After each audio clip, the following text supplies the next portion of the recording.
नमस्कार बॉस, स्वागत है आपका। मैं हूं आपके साथ नेहा दुबे। लोकसभा चुनाव में बम्पर जीत हासिल करने और बीजेपी का खेल खराब करने के बाद अब बारी विधानसभा उपचुनाव की है, जहां पर इंडिया अलायंस की नजर है। कांग्रेस की तैयारी जोरों पर है और दावे भी दबाकर किए जा रहे हैं, लेकिन इन सब के बीच एक पेंच फंस गया है। सपा ने कांग्रेस से बड़ी डिमांड की है और कहा है कि जब तक मांगे पूरी नहीं होगी तब तक यूपी में 10 सीटों पर हो रहे उपचुनाव को लेकर कोई बात नहीं होगी। समाजवादी पार्टी की तरफ से महाराष्ट्र और हरियाणा में सीटें मांगी गई है। इन दोनों ही राज्यों में इस साल विधानसभा चुनाव है। आपको बता दें कि सपा का मानना है कि कांग्रेस को उन्हें इन दोनों राज्यों में कुछ न कुछ सीटें देनी चाहिए और गठबंधन धर्म का पालन करना चाहिए। इसके बाद ही कांग्रेस को यूपी में सीट देने पर विचार किया जाएगा। इस पूरे मुद्दे को लेकर सपा के प्रवक्ता फखरुल हसन चांद ने कहा है कि सपा चाहती है कि महाराष्ट्र और हरियाणा में भी इंडिया गठबंधन में उन्हें सीटें मिले।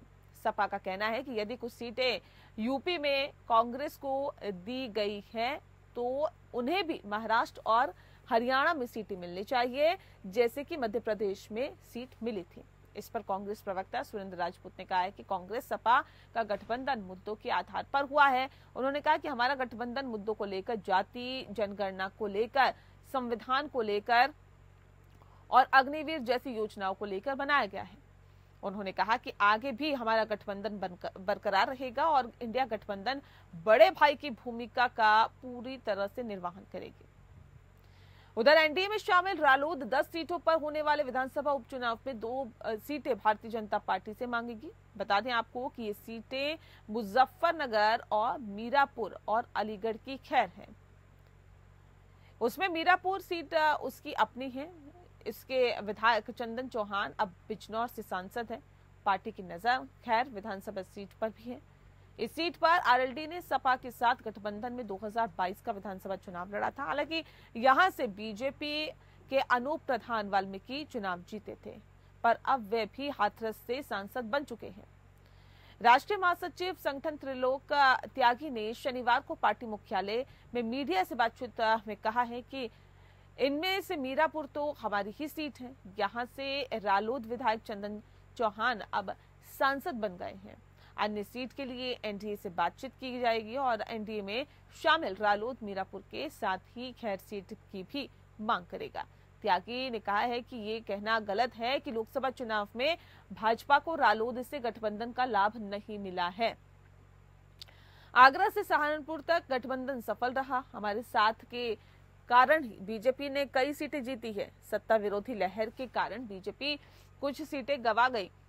जुलाई से पार्टी संगठन की समीक्षा शुरू हो जाएगी और उन्होंने कहा है कि पार्टी बुंदेलखंड में भी जल्द ही बड़ा कार्यक्रम कर वहां संगठन को खड़ा करेगी। उसमें राष्ट्रीय अध्यक्ष जयंत चौधरी शामिल होंगे और कई नेता रालोद में शामिल हुए। उन्होंने पार्टी में कई नेताओं को शामिल कराते हुए कहा है कि यहां आपको बहुत सम्मान मिलेगा।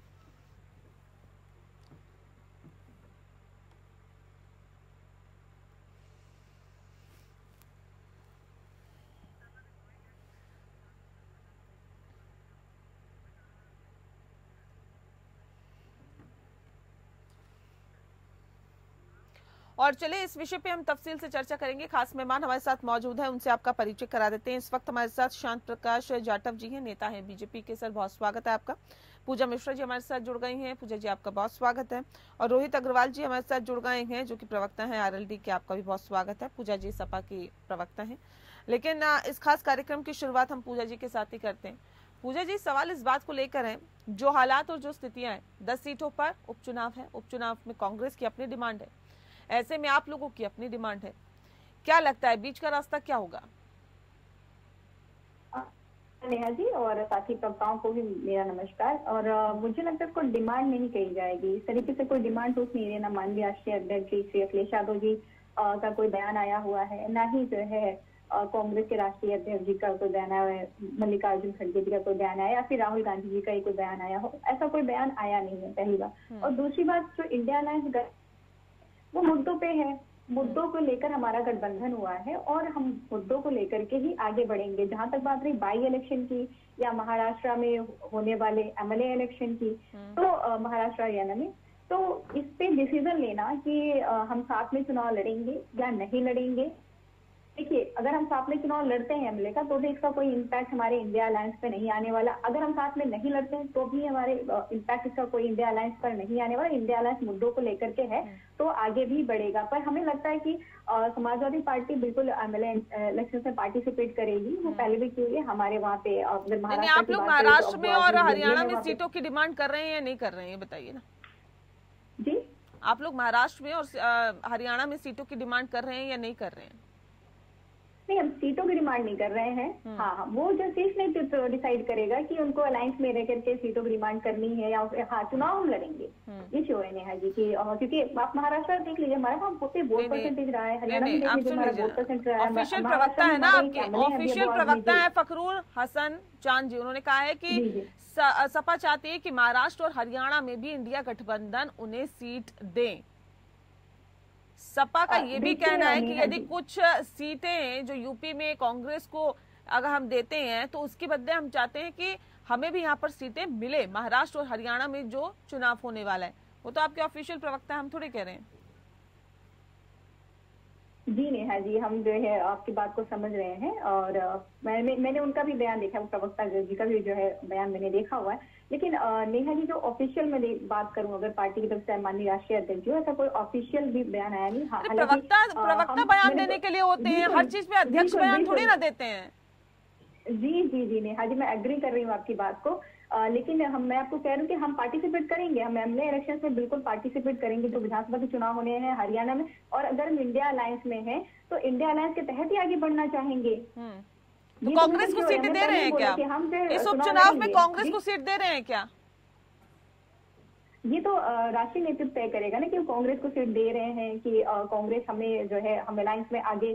कांग्रेस तो कह रही जो 5 सीटें थी, कांग्रेस कह रही है पूजा जी, कांग्रेस कह रही है जो 5 सीटें आपके पास थी इन उपचुनावों इन चुनावों की, वो 5 सीटें रखी है जी। लेकिन जो 3 सीटें बीजेपी के पास थी, बाकी जो सहयोगी दलों के पास थी, वो तो हमें दे दीजिए। वो कह रहे हैं जब सहयोगी है तो बराबर बराबर के हिस्सेदार है ना। देखिए नेहा जी, इस पे तो जो है शीर्ष नेतृत्व ही डिसाइड। हाँ, लेकिन अगर इंडिया अलायंस में है तो इंडिया अलायंस के जो शीर्ष नेतृत्व तो बैठेंगे, डिस्कशन करेंगे। मुझे लगता है कि बराबर बराबर या फिर बराबर से कम या ज्यादा वोट परसेंटेज पे डिसाइड होगा और ये शीर्ष नेतृत्व ही डिसीजन लेगा। पर हाँ, ये बिल्कुल श्योर है कि हम इलेक्शन में पार्टिसिपेट करेंगे और हमारी बिल्कुल कोशिश रहेगी कि हम इंडिया अलायंस के साथ ही पार्टिसिपेट, महाराष्ट्र में भी इंडिया अलायंस में रह करके चुनाव लड़े और हरियाणा में भी इंडिया अलायंस। चलिए, ये इंडिया अलायंस कहाँ तक रहता है ये वाकई देखने वाली बात होगी। लेकिन रोहित जी का मैं रुख कर लेती हूँ। रोहित जी, ये जो अभी 10 सीटों पर उपचुनाव हो रहा है, इसमें एनडीए से कितनी सीटों की मांग, बीजेपी से कितनी सीटों की मांग कर रहे हैं आप लोग? कितनी सीटों पर चुनाव लड़ेंगे? देखिए, जब संबंध होता है तब कोई मांग की और कोई वो रिक्वायरमेंट नहीं होती है किसी भी तरीके की, है ना। जब आपका एक रिलेशनशिप होती है तो वो रिलेशनशिप कहीं ना कहीं एक दूसरे के पूरक होते हैं। तो हमारा दल और भारतीय जनता पार्टी एक दूसरे के पूरक हैं। हमारा उद्देश्य ये है कि 10 की 10 सीटें उत्तर प्रदेश के अंदर हम जीत के आए, चाहे जैसे जीत के आए। क्योंकि जो एक नैरेटिव विपक्ष दिखाने की कोशिश कर रहा है कि कहीं ना कहीं जनता ने एनडीए को नकारा है, जबकि सरकार एनडीए की बनी है, शपथ प्रधानमंत्री नरेंद्र मोदी जी ने ली है, तो उस नैरेटिव को ध्वस्त करना है इस बार हमें।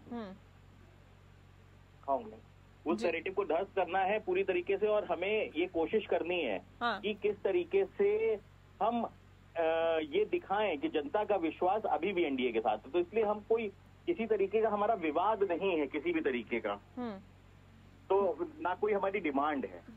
नहीं, लेकिन फिर भी लगता होगा ना कि नहीं ये सीटें जो हैं वो हमें मिलनी चाहिए। कितनी सीटें आप लोगों को मिलनी चाहिए? एक उम्मीद, एक आशा तो होती है ना कि हमें मीरापुर सीट मिलनी चाहिए, बाकी सीटें हमें मिलनी चाहिए। कौन कौन सी सीटें आप लोगों को मिलनी चाहिए? हमारा ही विधायक था जो कि अब सांसद हो गए हैं, चंदन चौहान जी। तो मीरापुर तो हमारे ही हिस्से में है, ठीक है ना। तो मीरापुर की तो कोई बात ही नहीं है किसी भी तरीके से।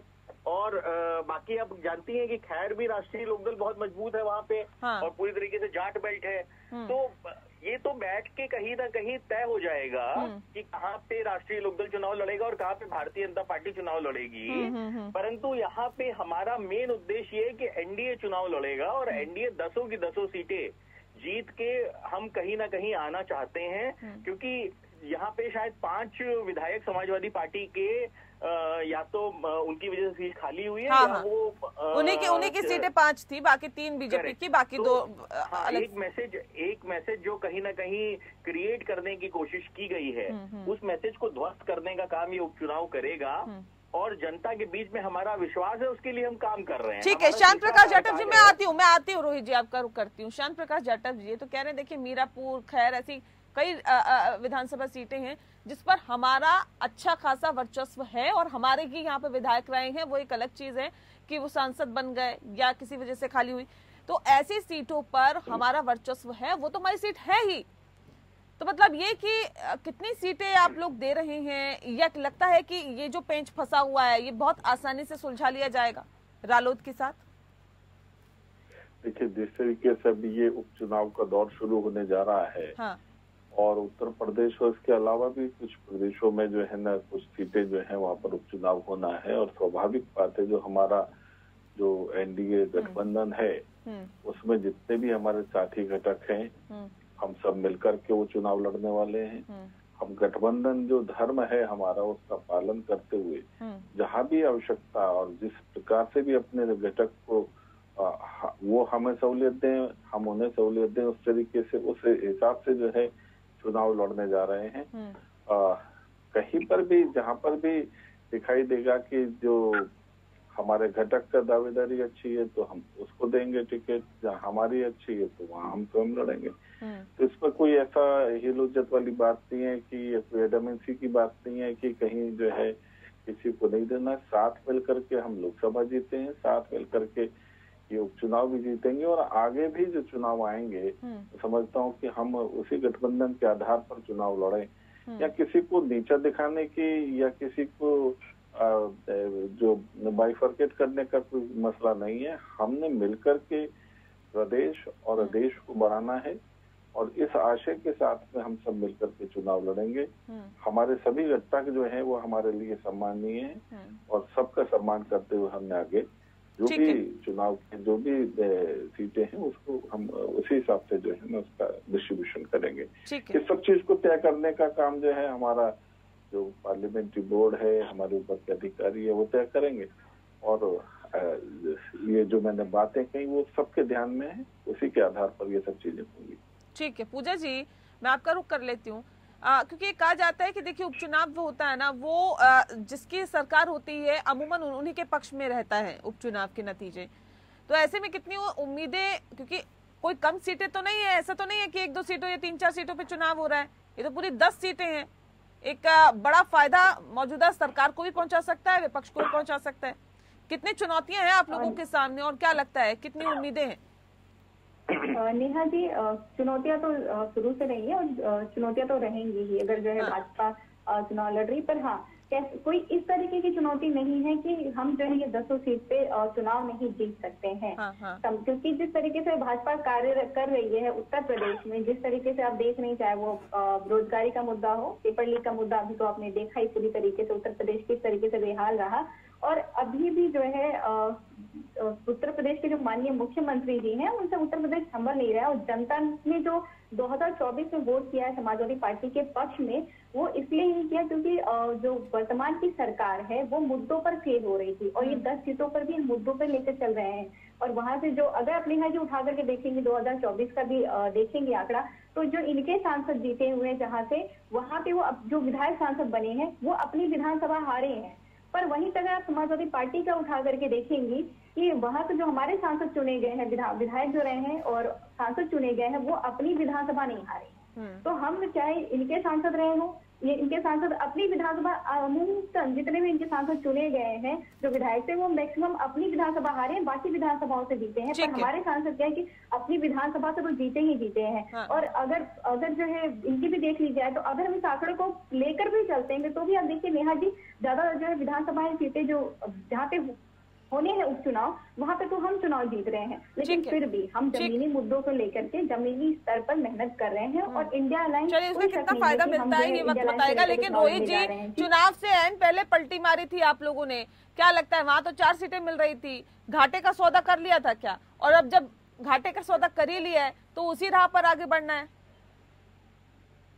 देखिए, राजनीति में सौदे नहीं होते हैं, राजनीति में कहीं ना कहीं संबंध होते हैं।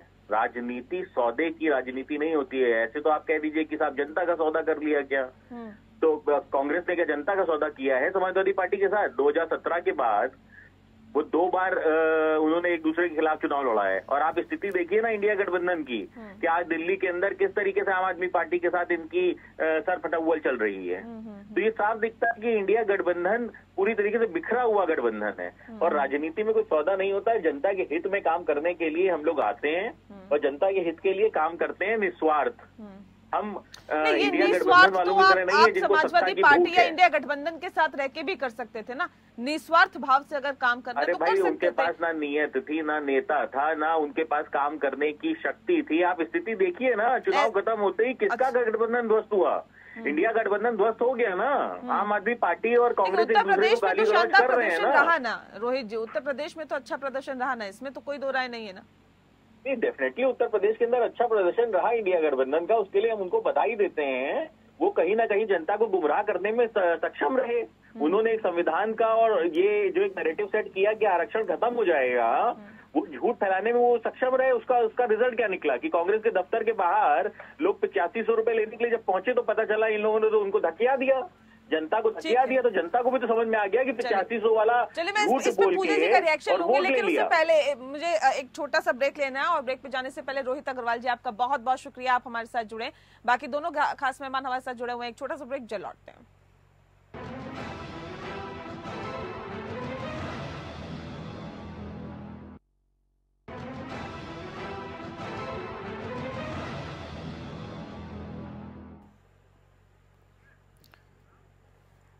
और चलिए, ब्रेक के बाद स्वागत है आपका। और इस वक्त हमारे साथ खास मेहमान जुड़ गए हैं एक और, मलिक जावेद अंसारी जी, प्रवक्ता हैं कांग्रेस के। जावेद जी, बहुत स्वागत है आपका। जावेद जी, जिस बात का जिक्र अभी हम कर रहे थे उसी को मैं आगे बढ़ाते हुए आपसे सवाल करती हूँ कि देखिए, उपचुनाव हो रहे हैं उत्तर प्रदेश में और 10 सीटों पर ये उपचुनाव है। आप लोगों के सामने भी डिमांड रख दी गई है कि महाराष्ट्र और हरियाणा में सीटें दीजिए तो आपको भी यहाँ पर सीटें मिल जाएगी। क्या लगता है, ये जो अभी बार्गेनिंग की जा रही है या जो डिमांड रखी जा रही है, कैसे इसे देखते हैं कांग्रेस पार्टी? नहीं, राजनीतिक पार्टी है, हमारा गठबंधन है, तो सब एक दूसरे से चर्चा करके बात करेंगे और इसके लिए कोऑर्डिनेशन कमेटी है, तो वो सब डिसाइड करेंगे, हमारे बड़े लीडर डिसाइड करेंगे। लेकिन लोकसभा चुनाव में योगी जी ने एक डायलॉग बोला था कि इतनी गर्मी हो रही है और मैं गर्मी निकाल देता हूँ और शिमला बना देता हूँ। तो मई जून की गर्मी में भी ने भाजपा की किस तरीके से झूठ की गर्मी निकाली है और इनका झूठ का गुब्बारा फोड़ा है, तो वो पूरा उत्तर प्रदेश देख रहा है। लेकिन अभी ये महत्वपूर्ण नहीं है कि कौन कितनी सीट पे चुनाव लड़ेगा, लेकिन महत्वपूर्ण ये है कि लेकिन सवाल इस बात को लेकर है ना, क्या हुआ, सवाल इस बात को लेकर है, ये भी कहा जा रहा है कि देखिए जो कांग्रेस का स्ट्राइक रेट है वो बहुत बेहतर नहीं रहा है। तो ऐसे में जो ये 10 सीटों पर चुनाव हो रहा है उनमें से कांग्रेस की पहले भी कोई सीट ऐसे नहीं रही है। तो स्थितियों को भांपते हुए, हालातों को भांपते हुए और वर्चस्व को देखते हुए फिर उस पर फैसला किया जाएगा। वो सब हमारे बड़े नेता फैसला करेंगे। लेकिन पिछले 2-3 दिनों में उत्तर प्रदेश में क्या हुआ है, मैं वो आपके माध्यम से बताना चाहता हूँ उत्तर प्रदेश के लोगों को।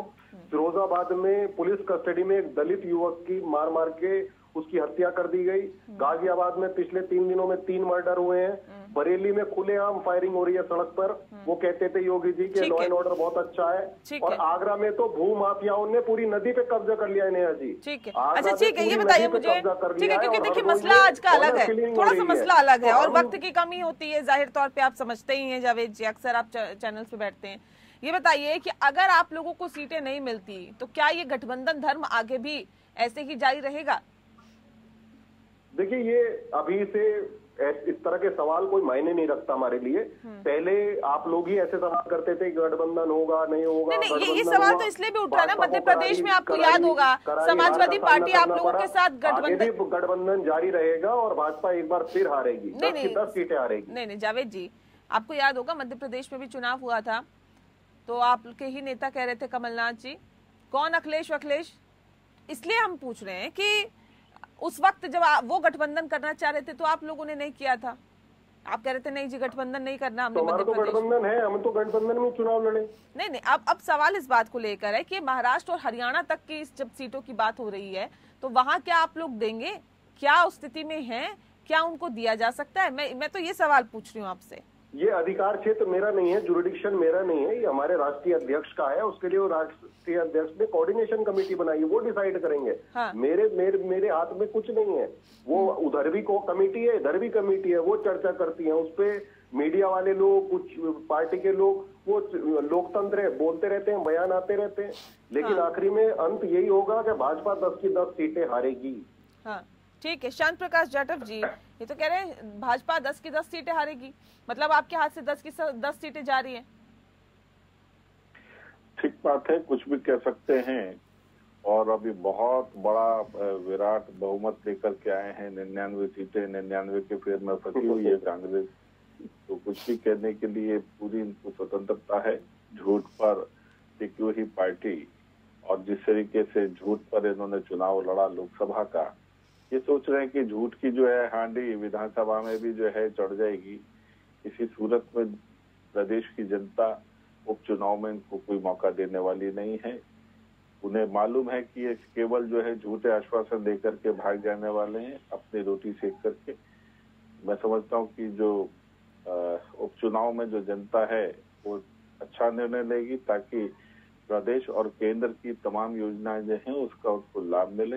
गलती हुई उनसे, वो बार बार नहीं होगी मुझे लगता है, और उसका लाभ जो है वो हमारे मतलब आप ये कह रहे लोकसभा चुनाव में गलती कर दी जनता ने, क्योंकि इंडिया ब्लॉक को ज्यादा सीटें दिलवा दी, ये गलती कर दी। स्वाभाविक बात है। ये इंडिया अलायंस को अगर ये इन्होंने सीटें दी है तो उनको क्या लाभ हो रहा है? कोई लाभ नहीं हो रहा, सिवाय जो है ना नहीं, अभी कैसे आंक सकते हैं सर? अभी तो 5 साल के लिए है ना। फजूल में काम सरकार कभी भी गिर सकती है, ये रोकने वाला जो है पे सरकार चल रही है। अपना जो है जनप्रतिनिधि उन्होंने भेज दिया। ये लोग तो केवल काम रोकने वाले हैं ना, ये काम को रचनात्मक तरीके से आगे बढ़ाने की सोच रखने वाले लोग नहीं है। इसलिए जनता को इस चीज का असर दिख रहा है कि कहीं ना कहीं देश की प्रगति में हमने इंडिया अलायंस को चुन करके बाधा उत्पन्न की है। तो वहीं प्रदेश में जिस वक्त में मौका मिल रहा है उनको उपचुनाव में, वो मैं समझता हूं कि एनडीए को मौका दे करके और एनडीए के पक्ष में ये सारी सीटें दे करके प्रदेश की खूबसूरती को और बढ़ाने का काम करेंगे। जी ठीक है, ठीक है। चलिए, वाकई देखने वाली बात होगी क्या कुछ निकल के सामने आता है। हालांकि जोर आजमाइश तो हर तरफ से चल रही है, लेकिन किसके दावों में कितना दम है और जनता किसको चुनती है ये आने वाला वक्त ही बताएगा। बहरहाल बहुत शुक्रिया आप सभी मेहमानों का हमारे साथ इस खास चर्चा में शामिल होने के लिए। खास पेशकश में इतना ही। नमस्कार।